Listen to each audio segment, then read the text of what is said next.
to pursue itong platform? join. Yeah, that one. What Um, is this? Ano you mentioned now? 99? My fire, Yeah, yeah. what is... Yeah. I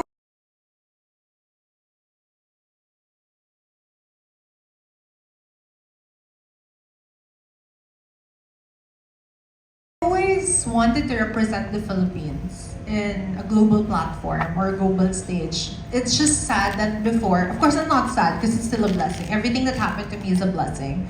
It's more of like, why not be given the chance for me, and especially that it's much more open. This is exactly what I was fighting for since before that I competed in pageantry. When I joined Century Tuna Superbods, when I did Miss Universe Philippines Pampanga, when I did Universal Woman, it's the equal opportunity of all women to compete and represent their advocacies, their purpose, diba? And I've always dreamed of doing this.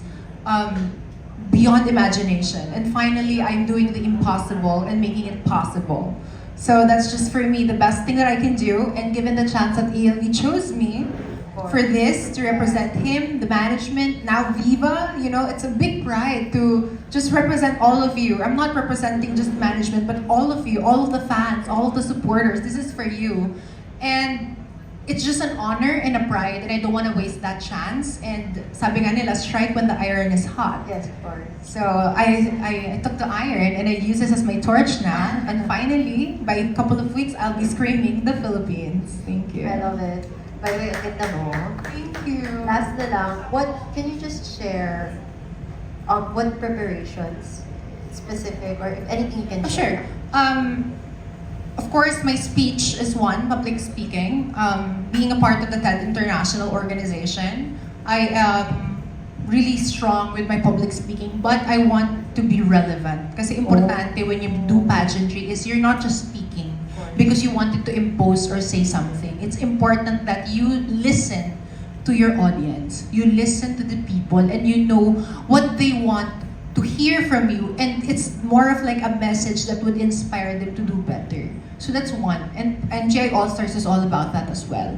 Next is sa Pasarela. Very important yan. The Grand Organization is well known to having the most extravagant, extraordinary, out-of-the-box routines in Pasarela.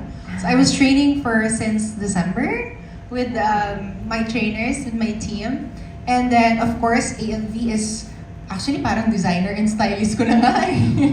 grabe yung vision niya nung kine-come up namin yung lookbooks for our package. So, proud na proud kami to ipakita yon. From day one until the last day, I work with the top Filipino designers because I'm a creative, of course. Yeah, I'm a creative. So sabi ko, I wanted to do this very artistically and creatively, to the point that yung collaboration namin ng designers ni ELV is out of the box. Like, you've never seen a package this strong as before. And it's all about total package. So sabi ko, when I do this, I'm gonna do a total package. From nitty-gritty, I will give my best, my 1,000%.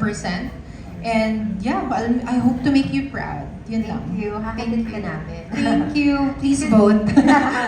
Don't forget to vote. Thank you. Salamat, salamat. Sir ALV, may I just ask na lang din, ano yung nakita niyong potential? Oh, ni Kaylin? Yeah. From the first time that I saw him, I want somebody na padala sa Philippines, representative ng Philippines, something different naman. Diba? Something that we can create. She's already an icon in you know naman what she was before. Yeah. So I wanted something to represent other naman. You know what I'm saying? It's something different that I think she's the only two of them. And this came from the Philippines, and she's the one who has the international title. She became a Universal Woman, first runner-up, and she represented our country. And she was also Universal Woman of Saudi Arabia. Yes. So I think I have a trust and confidence, and I'm so confident that she can make it in the MGI All-Star. Thank you. Thank you. Okay, thank you so much.